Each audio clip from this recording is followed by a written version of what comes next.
kita ko rin yan, sir, yung sinasabi niyang post. Ba't kayo nanggagalaiti siya kay VP Inday, sir? Alam mo minsan, ang yaman, kailangan tumutong sa kalabaw para masabi niya sa sarili niya na siya rin ang kalabaw. Pero babalik pa rin tayo sa punto na ang langaw ay langaw at hindi magiging kalabaw. Ang punto ko lang naman dito, ang hinalal natin si BBM, ang hinalal natin si Sara Duterte. Kailangan nila magtrabaho.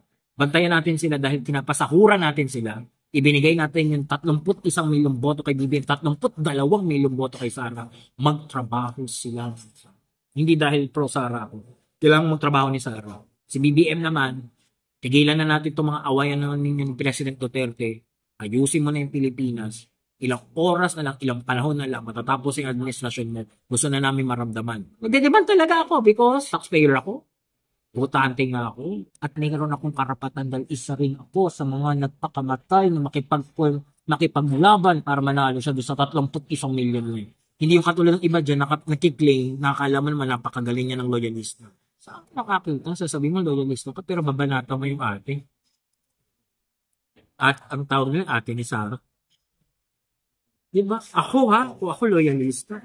Ako ba? Binabanata ko si Pulong tsaka si Basket. Tapos ako kay Sara. Sa kanapin ko kasi makita yung logic na yun na kababanata ko si yung tatay. Tapos dito ako kay Sara. Paano? Paano nangyari, di ba? Hindi mo mag-gets eh. Kung talagang gusto mo yung pamilya, di ka naman sang-ayon sa opinion ng mga lahat. Pero ang point na lang, pinaka-main point, supported ka ng pamilya. So, protecta mo yung pamilya. Huwag mo inabas yung baho ng pamilya. Diba? Kung vlogger ka nila, dapat protecta mo yung loyalist. Wala nang pang babash. Ha? Huwag mo naman lang yung kung bashin. Iparating lang to sa Pangulo. Hindi magaling ang lahat, walang magaling sa lahat. Hindi rin si Mayor Sara makapagbigay ng solusyon. Hindi ho siya ang presidente ng Pilipinas. Si Digong po, tapos na. Kung ano po yung mga sinabi ni Digong, nasa kanya na po yung burden of proof niya kung paano niya sasagutin yung mga akusasyon niya. Sir, ano masabi niyo po sa nangyari kahapon sa kick-off rally ng Bagong Pilipinas? Oh, mahapon. Congratulations. Dami. Kaso, internal memo. Kaya sabi, ha? Kaya nagpuntahan yung mga tao. For me naman, ang dami ng Pangulo na dumaan na nag-launch ng branding nila. Kasi kailangan talaga yan eh. Nagba-branding kung sino maging presidente. Tulad kay Ramos. Kay Erko, kay Ramos, si Philippine 2000. Kay Gloria, kay GMA. Ang matatag na republika. Kay Noynoy Aquino, walang corrupt, walang mahirap, di ba? O tapos kay PRRD, change is coming. So, yung bagong Pilipinas, continuation pa rin yun ng tatay niya dati ng bagong lipunan, di ba? Maganda naman yung event kahapon, pero yun na naman sinasabi ko, yung iginasa sana natin doon, pinangkain na lang natin. Pwede naman siguro sa Malacanang na lang mag-present si PBBM via social media, via Facebook, YouTube, o ng mga platforms ng ano ba talagang gusto niyo sa bagong Pilipinas na gagawin ng gobyerno, di ba? Kaysa kahapon na nag-cause pa lang ng traffic, then magbayad pa tayo ng mga artist, di ba? Sana program na lang, na programa para sa yun lang naman yung side opinion ko. Magagalit na naman yung mga loyalistang nagsasabing masama na naman kaming mga nagko-comment. Comment ko lang po yun. Kung ayaw nyo po, huwag nyo na akong nigahan ng comment. Di, napakaganda po talaga ano nangyari. Diba? Baka po kasi nasasaktan ko na naman kayo. Yun lang naman po yung comment. Wala kayo manood. Hayaan nyo na yung ibang manood. Kung nasasaktan, pwede mag-unsubscribe. Pero hindi mag-subscribe kayo ha. Pero kung ayaw nyo pakinggan, huwag nyo lang pakinggan. Parang na kina-high blood. Naku, mahal ngayon ng maintenance drug. Sige kayo. So sa tingin niyo, bakit po nagkaroon ng ganyang kalaking programa? Bakit? Kasi siguro din, kinakailangan din ipakita ng gobyerno ito na talagang maganda ang mga gagawin pa nila. Diba? Yung branding nila, well, technically, kung PR ka or ano, masyado na kang late eh. Alam mo, ang branding, mga yan, pagkaupo mo, hinahanda na yan, then, isang, plus na yan. Late na nga siya ngayon. Ang point naman dyan, sana nga, yung ipinapangako doon ng mga economic programs, yung mga gagawin ng mga iba't ibang ahensya para sa kanila, sa mga Pilipino, sana matupad talaga, di ba? Kasi sayang naman yung ating programa doon kung hindi naman din matutupad, di ba? Yun nga sabi ni PBBM, bawal ang tamad. Unahin muna natin yung attitude. Bago natin makamit yung bagong Pilipinas, yung attitude muna ng mga kawani ng gobyerno na laging suplado at laging nakasinghal kapag humihingi ng tulong yung mga kababayan nating salat sa lipunan. O yung mga pa-VIP na akala mo naman yung kawani ng gobyerno, pinapasahuran nila ng bonggang-bongga. Hindi pa nga sila nagbabayad ng tax. Alam mo ito gamitin ko yung platform ninyo. Mga kababayan, lalo na din sa mga government hospital, hindi naman lahat, pero may mga nagreklamo kasi sa akin. Yung mga iba natin kababayan, na pag pumupunta sa government hospital, akala mo mga VIP, na gusto nila sila agad mauuna. Hindi naman ho ganun. May proseso ho tayo. Respetuhin din po natin yung mga nurse, yung mga doktor na nag-a-assist sa inyo.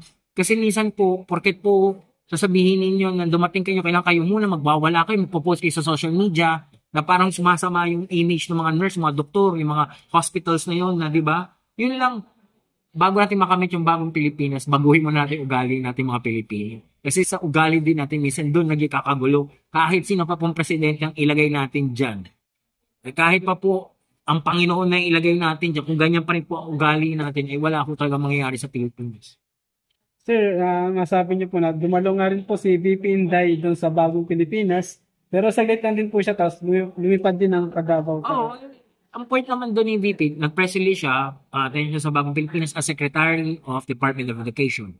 Okay, syempre, yung boss, di ba, yung mga kawani nandoon, tapos yung boss wala. So bilang obligasyon niya yon na sinasabi ng Office of the President, umatin ng mga empleyado ng gobyerno, empleyado siya ng gobyerno, matin siya. Yung pagpunta naman siya sa Davao, syempre, tatay niya yun, di ba? Kapatid niya yun. Davao is Davao. Yun ang kingdom nila. Yung mga kababayan niya, yung mga constituents niya. Doon siya natutulog, doon siya naninirahan, doon siya mamamatay, sabi nga niya. So, required naman din talaga siyang magpakita doon ng kanyang mukha doon sa Davao City. Tingnan naman nung dumating siya, di ba? Parang naganahan talaga lahat. Ang unang-unang batikos, may bumatikos dyan. Ha? May bumatikos dyan. Wala daw laman yung OVP. Wala daw tawag dito, wala daw suporta. Ibinibigay yung Office of the President, of the Vice President. OVP, paki-post yung pictures ninyo na nandoon yung mga empleyado ng OVP. At mismo si Sara Duterte dumating. Fake news ka na naman. Marami ka ng rounds. Ba't kaya sir, nakita ko rin yan sir yung sinasabi niyong post. Ba't kaya nanggagalaiti siya kay VP Inday sir? Alam mo minsan, ang dilawan, kailangan tumutong sa kalabaw para masabi niya sa sarili niya na siya rin ang kalabaw. Pero babalik pa rin tayo sa punto na ang langaw ay langaw at hindi magiging kalabaw. Darating ang panahon, isisingilin ka din sa lahat ng paninirang ginagawa. Patunayan mong lahat yan kapag dumating na yung panahon ng paghuhukom sa iyo. Wala natin pala sisikat siya lalo. Ito sir, Sikat ba yun? Hindi ko. hindi sir, yun lang yun eh. Sabi niyo pa nga, langaw eh. Okay, sige. Kahit saan na siya nakikita eh. Sige. Sige. Ito sir, sir, kakalis lang po ng ating Pangulong BBM papuntang Vietnam. At marami nakapansin po dito no, na hindi pinansin o hindi nagpansinan si VP Inday at si First Lady Lisa Marcos bago sumakay ng eroplano. At parang ginawa po ni First Lady, diniraanan lang si VP Inday at hindi po. Oo. Sandali, oo. May video nga ganon. Pero kasi hindi natin alam, baka kung pumasok si BBM doon sa pinaka-Villamor, yung sa speech niya, nandun na kasi si VP. Baka binati naman, di ba? Kikiusap kami sa PCO, ilabas yung video na yon. Baka binati naman ni Madam Lisa Araneta Marcos, si Vice President Sara Duterte. Baka binati. Pero based sa video na kumakalat din na ipinost naman ng Presidential Communication Office, nakikita naman natin hindi taga-binati. Diba? Hindi natin mawawalan din ng ano yun na baka dahil sa ginawa rin ng pamilya Duterte nung gabi. Diba? Siyempre, asawa yon, babae yon, diba? Alam natin mga babae, minsan, diba? Yung kanilang emotions, diba? Masyadong high. Hindi natin masasabing ganun. Pero, tingnan natin sa susunod kung paano nyo pa rin tatratuhin si VP Sara. Ang punto ko lang naman dito, ang hinalal natin si BBM, ang hinalal natin si Sara Duterte. Kailangan nila magtrabaho. Bantayan natin sila dahil kinapasahuran natin sila. Ibinigay natin yung 31 milyong boto kay BBM, 32 milyong boto kay Sara. Magtrabaho sila. Hindi dahil pro Sara ako. Kailangan magtrabaho ni Sara. Patunayan niya sa mga Pilipino yung 32. Ayusin niya yung Department of Education. Yan ang sandigan nating lahat. Yan ang magiging pinaka-sandalan natin, yung Department of Education. Kung hindi niya aayusin yan, paano yung mga kabataan natin sa future? Di ba? So, sana ayusin ni Sara. Si BBM naman, tigilan na natin itong mga awayan ng President Duterte. Ayusin mo na yung Pilipinas. Ilang oras na lang, ilang panahon na lang, matatapos yung administrasyon mo. Gusto na namin maramdaman.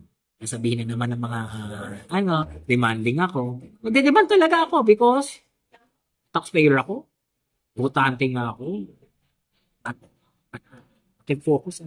At mayroon akong karapatan dahil isa rin ako sa mga nagpakamatay na makipaglaban para manalo siya doon sa 31 milyon na yun. Marami akong problema.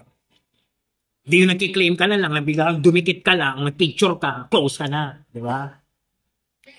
Hindi yung ganun, di ba? Sabi nga nila sa akin, close na ko yung Sara.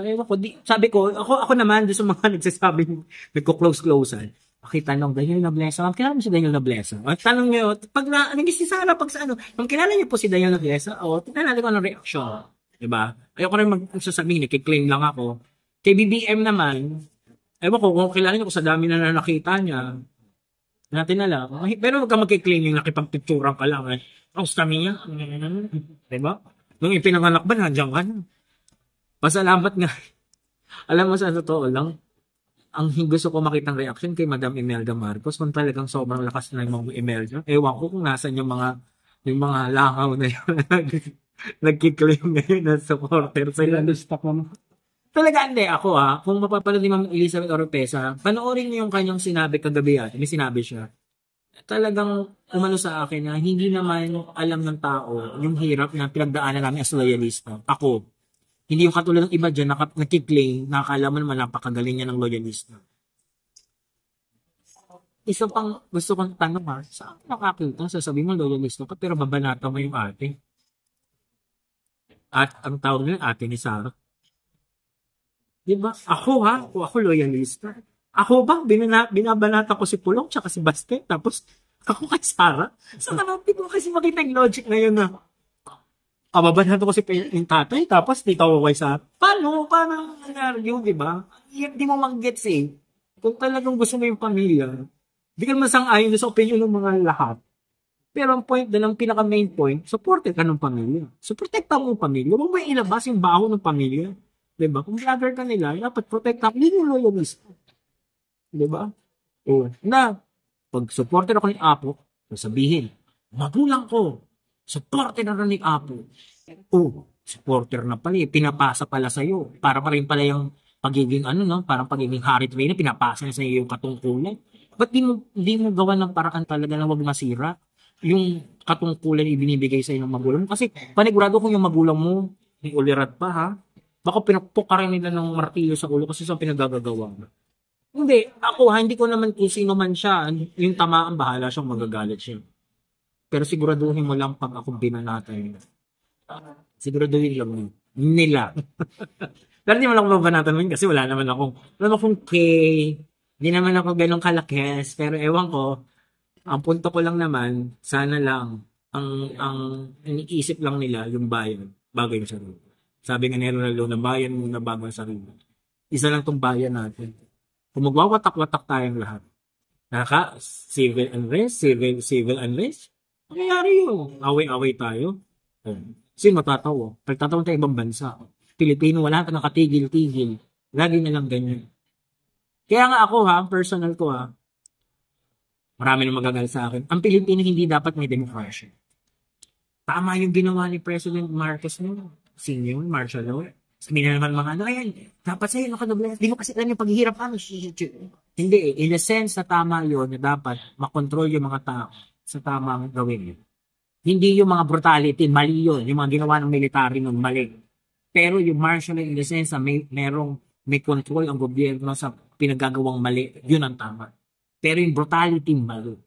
Never magiging tama yun. At yung AFP, umami naman doon. Pati yung mga police, yung mga Metrocom na naging abusong mali. At hindi yung kinondone yung Ferdinand Marcos Sr. Bagkus yung sinasabi nga kung ini-implement ng tama yung martial law, maayos sana lalo yung bansa natin. Kaso mali nga implementation. So, yun naman lang yung pagkakamali doon. Hindi, kasi yung demokrasya masyado kami demokrasya na. Masyado sobrang Laki yan. Na hindi natin alam yung sinasabi natin, accountability. Accountability. Ayoko mag-ano ha. Singapore, they are not democratic. China, they are not democratic. Vietnam, they are not democratic. Philippines, democratic all the way. Hanggang sa pagising mo, pagtulog mo lahat, demokrasya sa Pilipinas. Yun nga lang, walang responsibilidad sa demokrasyang ginagawa. So, sir, sa Davao naman tayo. So, ano masasabi niyo kung sa dun sa ginanap na prayer rally sa Davao? Meron kasi mga nagsasabi na hindi naman daw prayer rally ang nangyari. Ano bang gusto nilang prayer rally? Nung una, nagdasal. Iba't ibang sektor yun. Ano bang gusto nilang prayer rally? Hindi naman yan El Shaddai. Sorry po, Brother Mike. Hindi naman din yung okasyon ni Iglesia ni Cristo. Sorry po, ka Manalo. O ano gusto nila? Ano bang gusto nilang prayer rally? Magro-rosaryo, mag-aantanda? Ano bang gusto nila? Candle lightning tsaka prayer rally. Siyempre, in the twist of politics.